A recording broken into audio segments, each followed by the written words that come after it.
Pope Leo XIV was about to encounter a thief in the most sacred halls of the Vatican, and what happened next would challenge everything the world thought they knew about justice, mercy, and redemption. But first, Marcus had to make it past the ancient stone corridors without getting caught. In the suffocating silence of 3 a.m., the Vatican's hallowed corridors stretched endlessly before him like the throat of some sleeping giant.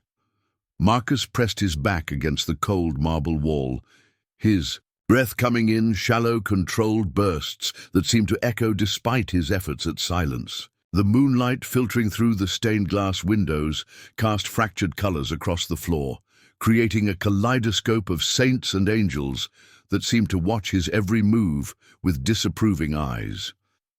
His hands trembled as he adjusted the worn leather satchel across his shoulder, the weight of it nothing compared to the crushing burden in his chest.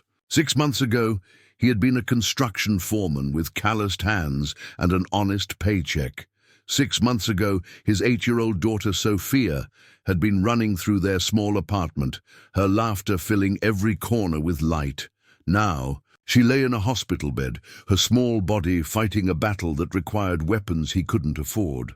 The doctors had been clear. The experimental treatment existed, but it came with a price tag that might as well have been written in the stars. 40,000 euros. He'd sold everything, borrowed from everyone, even swallowed his pride, and begged from strangers on the street. It wasn't enough. It was never enough. Marcus moved forward on silent feet, each step carrying him deeper into a world where men like him didn't belong. The irony wasn't lost on him, seeking salvation in the house of God by committing the very sin that would damn him. But as Sophia's pale face flickered in his memory, her trust in him absolute, even as her strength faded, moral philosophy became a luxury he couldn't afford. The corridor curved ahead, and he could see the faint glow emanating from what he knew to be the Pope's private study. According to his research, Pope Leo XIV kept a collection of valuable artifacts there, pieces that wealthy collectors would pay handsomely for, no questions asked, enough to save Sophia, enough to let him sleep. At night, if such a thing was still possible. As he approached the doorway, Marcus paused, pressing his palm against the ancient wood. On the other side lay either his daughter's salvation or his own complete destruction. There was no longer any difference between the two. The door gave way with barely a whisper, and Marcus slipped inside what he had expected to be an empty study. Instead, he found himself standing at the threshold of a private chapel, bathed in the soft golden glow of votive candles that flickered like earthbound stars. The air was thick with the scent of aged wood and frankincense, and there, kneeling, before a simple wooden crucifix, was a figure in white. Marcus's blood turned to ice in his veins. He had studied the Pope's schedule obsessively, knew that Leo XIV should have been asleep in his papal apartments. Yet here he was, hands clasped in prayer, completely still, except for the gentle rise and fall of his shoulders. The man seemed older than his 63 years in this moment, his silver hair catching the candlelight, his face bearing the weight of shepherding over 1 billion souls. Every instinct screamed at Marcus to flee, to disappear back into the corridors, like a shadow that had never existed. But his feet had become lead, rooted to the cold marble floor by a terror so complete it seemed to strip away his very ability to breathe. This was it, the end of everything. Not just his freedom, but Sophia's last hope. Pope Leo XIV's voice cut through the silence, like a gentle blade. "You don't have to stand there carrying that burden alone, my son." He didn't turn around, didn't even lift his head from his prayer. His words carried no anger, no accusation, just a weariness that seemed to encompass the suffering of the world. Marcus felt his knees threaten to buckle. The Pope knew he was there, had probably known from the moment he entered. The old man could have called for the Swiss Guard, could have had him arrested before he'd taken 3 steps into the sacred space. Instead, he continued his prayer as if Marcus belonged there, as if desperate thieves were welcome in the Pope's private chapel at 3 in the morning. I wasn't trying to... Marcus's voice cracked like a teenage boy's, the carefully rehearsed explanations dissolving into nothing. Finally, Pope Leo XIV rose slowly, his joints protesting with the subtle movements of age. When he turned, his eyes held no judgment, no fear, only a deep, abiding sadness that seemed to see straight through to Marcus's soul. "Tell me," the Pope said softly, "what brings a father to such desperate measures in the middle of the night?"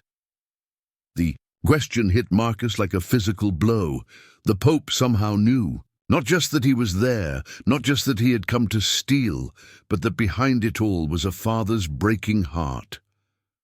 Marcus's hands clenched into fists at his sides, his body coiling like a cornered animal.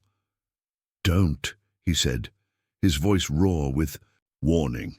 "Don't pretend to know me or what I'm going through. You sit in your palace while people like me..." The words caught in his throat, years of bitterness and desperation threatening to pour out like poison. Pope Leo XIV stepped closer, his movements deliberate and unhurried. The candlelight cast deep shadows across his weathered face, revealing lines carved by decades of hearing confessions, of carrying the weight of human suffering. "You're right," he said simply. "I don't know your particular pain, but I know what it looks like when a man is drowning." The unexpected admission hit Marcus like a slap. He had come prepared for condemnation, for the cold righteousness of institutional authority. This gentle acknowledgement of his struggle felt more dangerous than any threat. "My daughter," he found himself saying, the words escaping before he could stop them. "She's dying. The treatment, it costs more money than I'll ever see. And so you came here to the house of God, hoping to steal enough to save her." Pope Leo XIV's voice held no judgment, only a profound sadness. "Tell me her name." Marcus's throat constricted. "Sophia, she's 8 years old and she still believes I can fix anything." A bitter laugh escaped him. "Even this, she thinks her papa can make the bad cells go away just by loving her enough." The Pope's eyes glistened in the candlelight. "Love is never enough and always everything, isn't it? We would tear down heaven itself for our children, yet all our desperate efforts feel so small against the vastness of what threatens them." Something inside Marcus's chest began to crack. A wall he had built brick by brick through months of closed doors. Sympathetic, but ultimately useless words from doctors and the slow, methodical destruction of everything he had worked to build. "I've tried everything legal," he whispered. "Everything honest. This was all I had left." Pope Leo XIV reached out slowly, his hand coming to rest on Marcus's shoulder. The touch was gentle but firm, like an anchor in a storm. "My son, desperation makes thieves of the most honest men and liars of the most truthful, but it also reveals the depth of our love." He paused, studying Marcus's face with an intensity that seemed to peer into his very soul. "What if I told you there might be another way? Not just for Sophia, but for you." Marcus wanted to pull away, to reject the impossible hope that was beginning to kindle in his chest. Hope was a luxury he couldn't afford. It hurt too much when it died, but the Pope's hand remained steady on his shoulder, and for the first time in months, Marcus felt like he might not have to carry everything alone. Dawn crept across the Vatican, gardens like a cautious visitor, painting the ancient stones in shades of gold and amber. Marcus found himself walking beside Pope Leo XIV, along a gravel path lined with cypress trees, their footsteps crunching softly in the early morning stillness. The impossibility of the situation wasn't lost on him. Hours ago, he had been a thief, in the night, and now he was sharing the Pope's morning walk like some trusted confidant. It started as a fever, Marcus said, his voice barely above a whisper. The words felt foreign on his tongue after months of keeping the full truth locked inside. Just a fever that wouldn't break. Maria, my wife, she wanted to take Sophia to the hospital. But I said wait, said we couldn't afford to overreact. He stopped walking, his hands trembling as he gripped the stone railing of a small bridge. 3 days I made them wait, 3 days that might have changed everything. Pope Leo XIV stood silently beside him, his presence steady as ancient stone. A fountain bubbled nearby, its gentle sound mixing with the distant bells of morning prayers.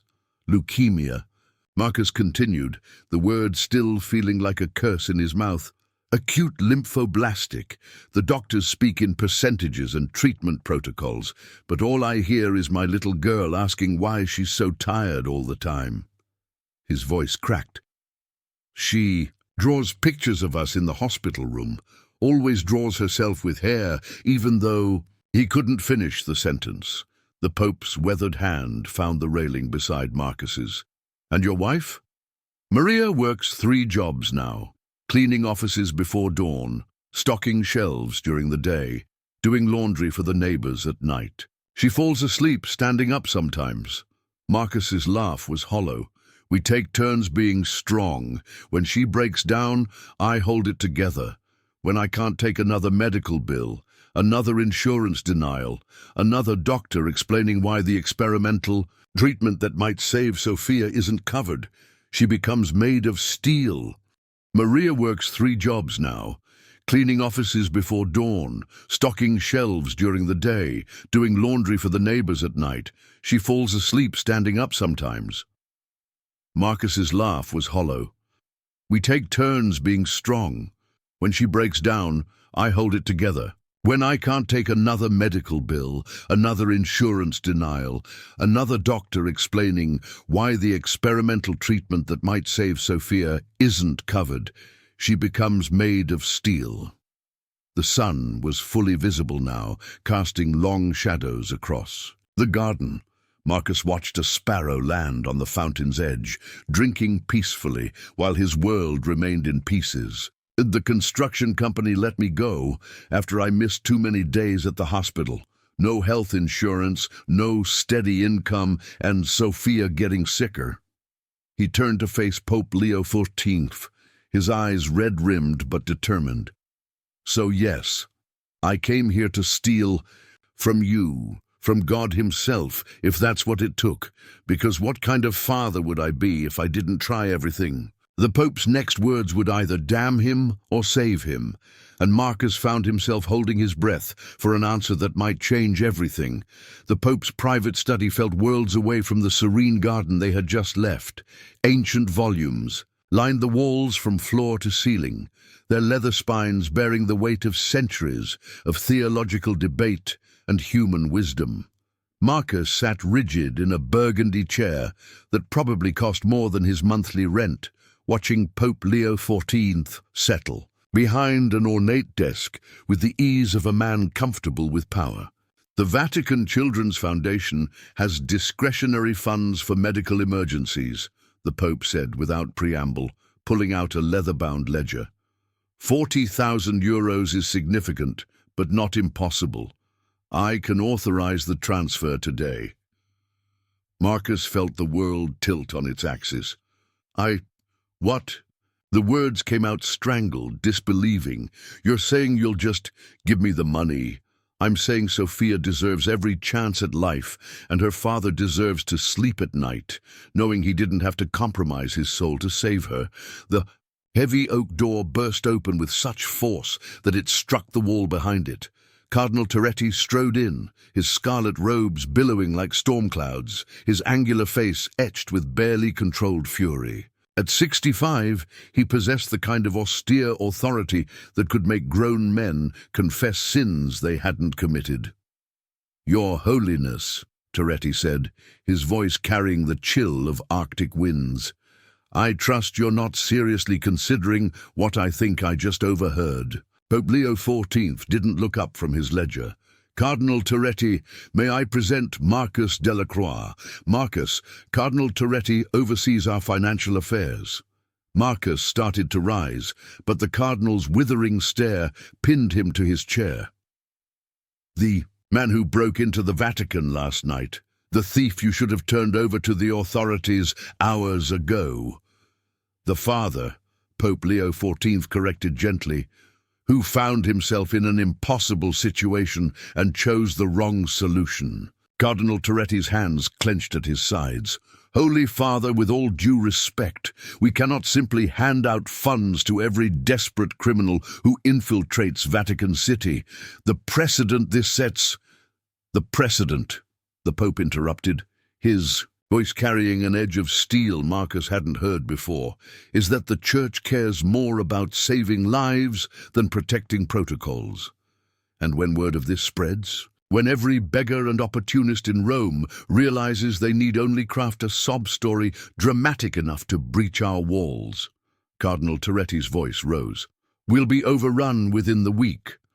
Marcus watched the exchange like a man witnessing his own trial, hope and despair warring in his chest. The cardinal's words carried the weight of institutional logic, the kind of practical thinking that kept organizations functioning across centuries. But in Pope Leo XIV's steady gaze, Marcus saw something different, a willingness to risk everything for the possibility of redemption. The Pope closed the ledger with a soft thud. Then perhaps, he said quietly, we need to ask ourselves what we're really protecting. The difference between Vatican City and Marcus's neighborhood in Torbella, Monaca, was like stepping from heaven into purgatory. Graffiti-scarred apartment. Blocks reached toward a grey sky like broken fingers, their balconies sagging under the weight of laundry and lost dreams. Marcus climbed the narrow stairs to his third-floor flat, the Pope's promise of help, feeling as fragile as spun glass in this harsh reality. "Papa!" Sophia's voice rang out as he opened the door, and his heart clenched at how much weaker it sounded than just a week ago. She was curled on their threadbare sofa, a colourful headscarf covering her bald scalp, sketching in a notebook with the intense concentration only children possessed. "What are you drawing, Piccola?" Marcus knelt beside her, studying the crayon figures that covered the page. "It's you and me and Mama, but we're all flying," Sophia said, pointing to stick figures with oversized wings. "The doctor said the medicine might make me feel like I'm floating, so I thought maybe we could all float together." Before Marcus could respond, 3 sharp knocks echoed through the thin walls, too aggressive for neighbors, too rhythmic for delivery. Marcus's blood turned. Hold, he recognized that knock. "Stay here, Sophia. Keep drawing those beautiful angels." The men in the hallway looked like shadows given human form. Black leather jackets despite the warm weather, faces that seemed carved from the same stone as the Vatican walls, but without any of their sanctity. Enzo Marcelli stepped forward, his smile sharp enough to cut glass. "Marcus, friend, you've been avoiding us." Enzo's voice carried the deceptive warmth of a serpent before it strikes. 3 weeks overdue. The interest is becoming uncomfortable. I told you I need more time. Time. Franco, the larger of the 2 men flanking Enzo, cracked his knuckles like breaking bones. "Your little girl doesn't have time. Neither do your kneecaps." Marcus stepped into the hallway, pulling the door closed behind him. "Keep your voices down. She's sick." "Sick children need healthy fathers," Enzo said, examining his manicured fingernails. "Fathers who pay their debts. 12,000 euros, Marcus. Plus the 3 weeks' interest makes it 15. Today. I'm getting the money. I have a lead. Something legitimate." "Legitimate?" Enzo laughed, a sound like glass breaking. "You tried legitimate. Legitimate got you fired. Legitimate got you here, in debt to people like us." He leaned closer, and Marcus could smell expensive cologne mixed with something darker. "You know what happens to men who borrow from us and don't pay. You've seen the examples." Through the thin door, Marcus could hear Sophia humming softly as she drew. The same lullaby Maria used to sing when Sophia couldn't sleep, back when their biggest worry was making rent. 24 hours, Enzo said, straightening his jacket. After that, we start teaching lessons, and little girls learn just as well as grown men. As their footsteps echoed down the stairwell, Marcus pressed his forehead against the cool metal of his door, trapped between the Pope's impossible promise and the very real threat that had just walked away. The Vatican press office had become a war zone. Camera flashes erupted like artillery fire as journalists from every major network on Earth crowded into the Paul VI audience hall, their voices creating a cacophony that seemed to shake the ancient walls themselves. The story had broken at dawn. Through a leaked security report, Pope Leo XIV gives charity to Vatican thief instead of pressing charges. Cardinal Toretti stood at the podium, his face a mask of controlled fury as questions pelted him like stones. His usually perfect composure showed hairline cracks around the edges, the kind that appeared in marble just before it shattered completely. Your Eminence, is it true that His Holiness personally authorized 40,000 euros for a criminal's medical expenses? Cardinal Toretti, what message does this send about Vatican security? Are we to understand that breaking into the Pope's private chapel is now a valid fundraising strategy? Each question landed like a physical blow, and Toretti's knuckles whitened as he gripped the podium. His Holiness has always demonstrated exceptional compassion for those in desperate circumstances. Compassion or poor judgment? The voice belonged to Rebecca Morrison from CNN, her tone sharp enough to cut glass. Conservative Catholics worldwide are calling this an abdication of moral authority. How do you respond to claims that Pope Leo XIV has essentially put a price tag on Vatican break-ins? In his private study, Pope Leo XIV watched the coverage unfold across multiple screens, each one showing his face beside Marcus's police photograph. The headlines scrolled beneath in a dozen languages: Pope rewards thief, Vatican security compromised, Holy Father or Holy Fool. The phone on his desk rang incessantly. Cardinals from around the world demanding explanations, Vatican department, heads requesting emergency meetings, and his press secretary practically begging for guidance on damage control. But Pope Leo XIV sat in perfect stillness, his weathered hands folded in prayer position, seemingly unmoved by the storm raging around him. A soft knock interrupted his meditation. Cardinal Toretti entered without waiting for permission, his scarlet robes disheveled and his usually immaculate appearance showing the strain of the morning's battle. Holy Father, the College of Cardinals is demanding an emergency meeting. 3 major donors have already threatened to withdraw funding. The Archbishop of Munich has issued a public statement questioning your... Toretti paused, choosing his words carefully. Your fitness for pastoral duties. Pope Leo XIV finally looked up, his eyes holding the same calm certainty they had shown in the chapel with Marcus. And what do you think, Cardinal? Am I fit for pastoral duties? The question hung in the air like incense, heavy with implications that would determine not just Marcus's fate, but the very soul of the church itself. The hospital room smelled of antiseptic and failing hope. Sophia lay motionless in the narrow bed, her small chest rising and falling with mechanical precision under the tangle of tubes and wires that had become her lifeline. The cheerful yellow walls, painted to comfort sick children, seemed to mock the gravity of what was unfolding within them. Dr. Castellano emerged from behind the monitors, his face bearing the particular exhaustion that came from delivering impossible news to desperate parents. Marcus and Maria stood on opposite sides of Sophia's bed, like sentries guarding a treasure they were powerless to protect. The blast cells have increased significantly overnight, Dr. Castellano said, his voice professionally gentle but brutally honest. We need to begin the experimental protocol immediately, or... He didn't finish the sentence. He didn't need to. Marcus felt the world narrow to a pinpoint. How immediately? Today, the treatment center in Switzerland is holding a slot, but only until 6 o'clock. After that, the doctor's hands spread helplessly. I'm sorry. I know the financial arrangements haven't been. They have been. Now, the voice came from the doorway, calm and certain as cathedral bells. Pope Leo XIV stood there in simple white robes, flanked by 2 Vatican officials carrying briefcases. His presence seemed to fill the clinical space with something indefinable, not quite peace, but the possibility of it. Maria's hand flew to her mouth. Your Holiness, we never expected. A father fights for his daughter, the Pope said simply, approaching Sophia's bedside. A mother sacrifices everything for her child. These are not extraordinary acts. They are the most human things in the world.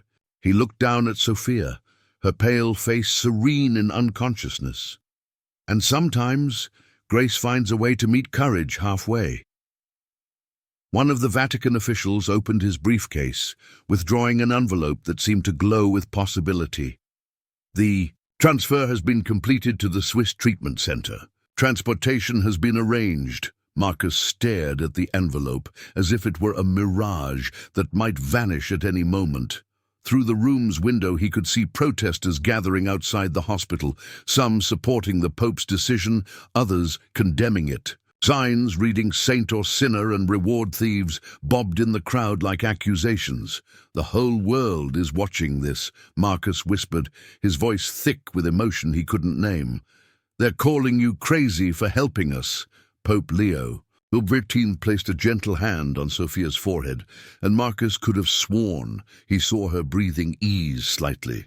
Let them watch, the Pope said quietly. Sometimes the world needs to remember what love looks like when it refuses to surrender. As if summoned by his words, Sophia's eyes fluttered open, focusing first on her parents, then on the stranger in white, who smiled at her with the tenderness of a grandfather. Papa? Sophia's voice was barely a whisper, but it cut through the hospital room's electronic symphony like a bell. Her eyes, which had been clouded with fever and medication for days, suddenly focused with startling clarity on the man in white standing beside her bed. Pope Leo XIV leaned closer, his weathered face gentle as morning light. Hello, little one. I've heard you're quite the artist. Sophia's pale lips curved into the faintest smile. I draw angels. Do you know any real ones?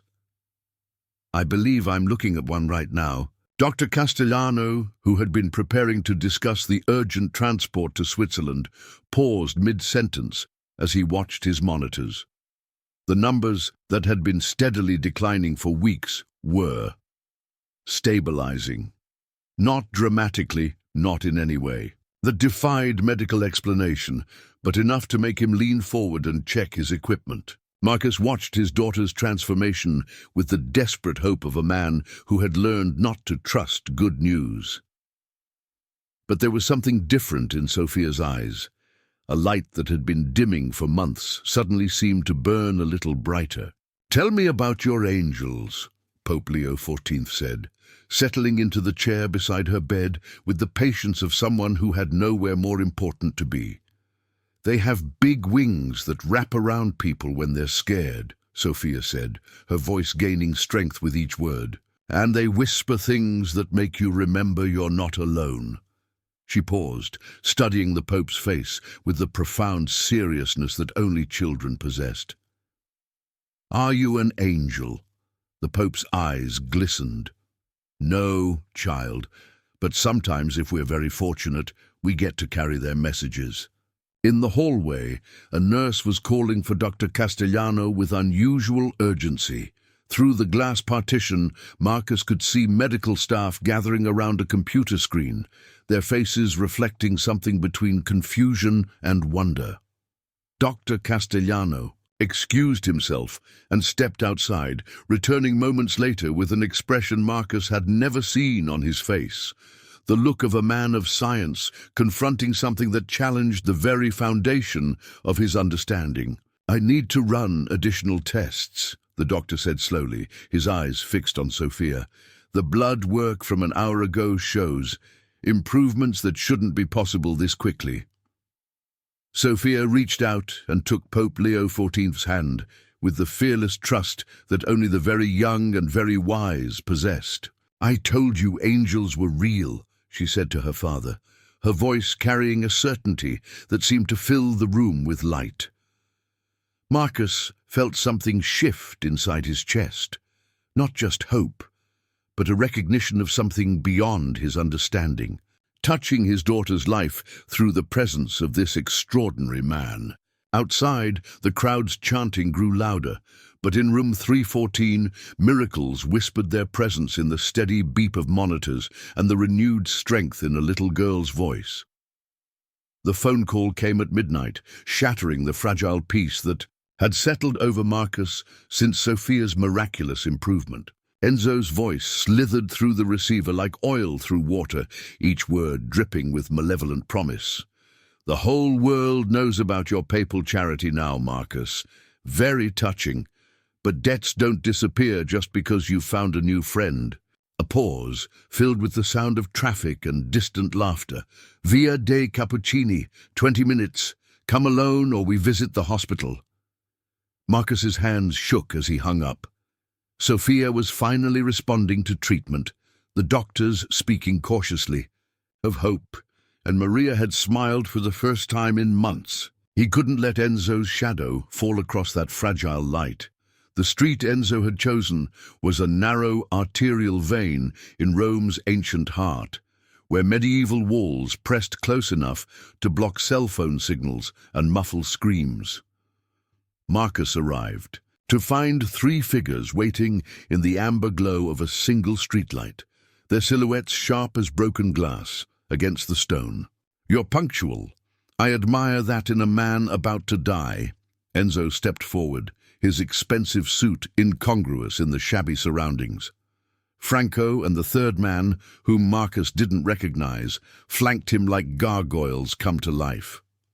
"I'll get you the money," Marcus said, hating how his voice trembled. "The Vatican is processing paperwork." "The Vatican?" Enzo laughed, the sound echoing off the ancient walls.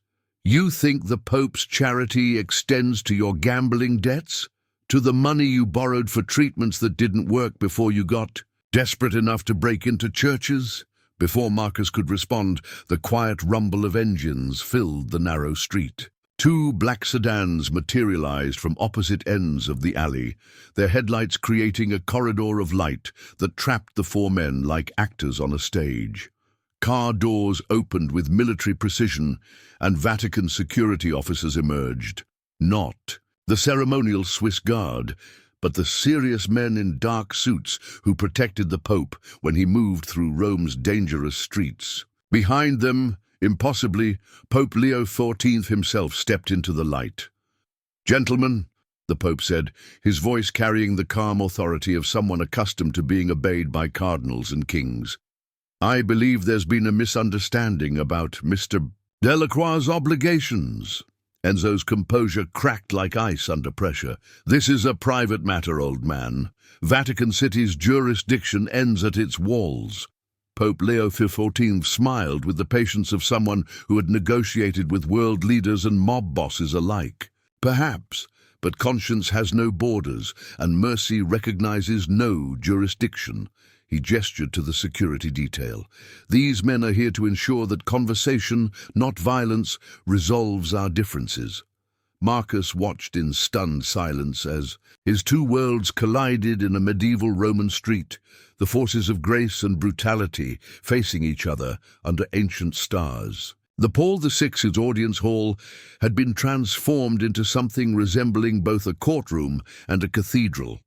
Sunlight streamed through the modernist windows, casting geometric patterns across the faces of 6,000 people who had gathered to witness what the media was calling the Vatican's trial of faith. 2 cardinals sat in crimson rows, their expressions ranging from curious to openly hostile, while journalists from every corner of the earth filled the press section with the hungry anticipation of predators scenting blood.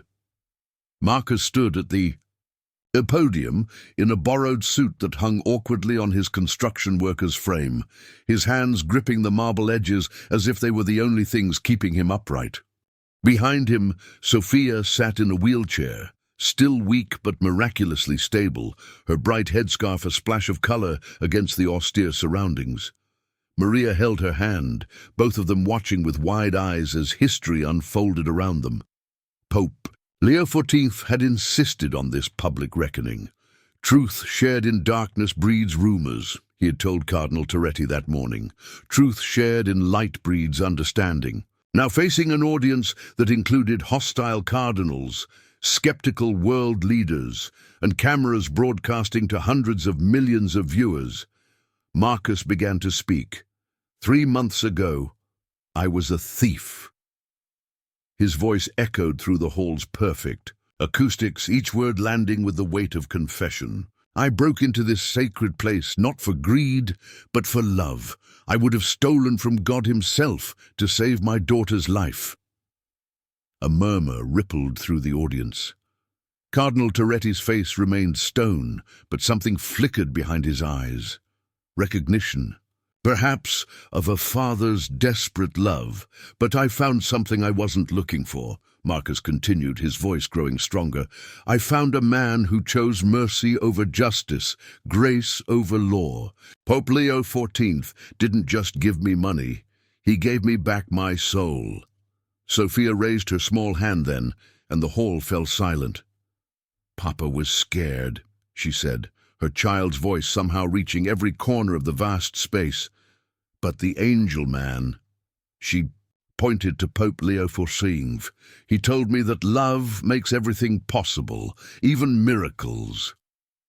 Cardinal Terretti rose from his seat, his movement drawing every eye in the hall. For a moment that stretched like eternity, he stood silent, his internal struggle visible on his austere features. Then, slowly, he began to applaud. The sound started small but grew like rolling thunder as cardinal after cardinal rose to their feet, joined by journalists, pilgrims, and even the Swiss Guard. The hall erupted in something that transcended mere approval. It was recognition, acknowledgement that they had witnessed grace made manifest in the most human of circumstances. Pope Leo XIV watched from the papal throne, tears streaming down his weathered cheeks, as the world finally understood what he had known from that first night in the chapel. Sometimes mercy is the most practical thing of all. 1 year later, the modest office building in Trastevere bore little resemblance to the opulent halls of the Vatican, but it hummed with the same sense of sacred purpose. The Sophia Foundation, named at an 8-year-old's insistence, occupied 3 floors of a converted 18th-century palazzo, its walls lined with photographs of families whose lives had been transformed by what the media still called the Vatican miracle. Marcus stood before a floor-to-ceiling window, watching Rome's morning chaos unfold below, while reviewing case files that would have broken his heart a year ago. Now they filled him with something he was still learning to recognize: hope backed by action. The foundation had processed over 200 applications in its first year, funding everything from experimental cancer treatments to surgeries for children born with heart defects. "Papa, the lady with the little boy is here," Sophia announced. From the doorway, her voice carrying the confidence of someone who had appointed herself the foundation's unofficial mascot. Her hair had grown back in dark curls that framed a face that still carried traces of her battle, but radiated the particular joy of someone who had stared death down and won. Marcus turned to see Elena Rossi clutching her 3-year-old son, Antonio, both of them wearing the particular expression of desperate hope he recognized all too well. Elena's letter had been one of dozens that arrived daily, Antonio needed heart surgery that would cost more than Elena made in 5 years working double shifts at a laundry. "Mrs. Rossi," Marcus said, gesturing toward the comfortable chairs arranged near his desk. "Please sit. Tell me about Antonio." As Elena began her story, the familiar litany of medical bills, insurance denials, and impossible choices, Marcus felt the weight of responsibility that had become both his burden and his blessing. Each family reminded him of his own desperate night in the Vatican, but now he sat on the other side of the equation, wielding the power to transform despair into hope. The soft chime of his phone interrupted Elena's narrative. Pope Leo XIV's name appeared on the screen, and Marcus excused himself to take the call in the hallway. "Marcus, my friend," the Pope's familiar voice carried warmth across the connection. "How are we doing with the Bergamo family?" Marcus smiled at the "we." Pope Leo XIV insisted on reviewing every major case personally, his involvement in the Foundation's work extending far beyond ceremonial approval. "The surgery is scheduled for next week. Little Julia should be running around by Christmas." "Excellent. And the funding for the new children's ward in Naples?" Cardinal Toretti says. "The Vatican Bank will have the transfer completed by Friday." Marcus still marveled at how Cardinal Toretti had become one of the Foundation's strongest advocates. His initial resistance transformed into fierce protectiveness of what he now called God's accountants. "You know," Pope Leo XIV said, his voice carrying a note of reflection, "when I found you in my chapel that night, I thought I was helping one desperate father save his daughter. I never imagined we were planting seeds for a garden this large." Through the window, Marcus could see St. Peter's Dome rising above Rome's terracotta rooftops, a constant reminder of the night that had changed everything. "Holy Father, there's something I've been wanting to tell you. The night we met, I thought you were saving Sophia, but I realize now you were saving all of us. Every family we help, every child who gets a second chance, it's because you chose mercy over judgment." A comfortable silence settled between them, filled with the weight of shared purpose and the quiet satisfaction of work that mattered. "Marcus," the Pope said finally, "do you remember what I told you that first morning in the garden? That love is never enough and always everything? I remember. I was wrong about the first part. Love is always enough. We just have to be brave enough to let it work through us." As Marcus returned to Elena and Antonio, he carried with him the certainty that some transformations ripple outward like stones thrown into still water, touching shores we never even knew existed.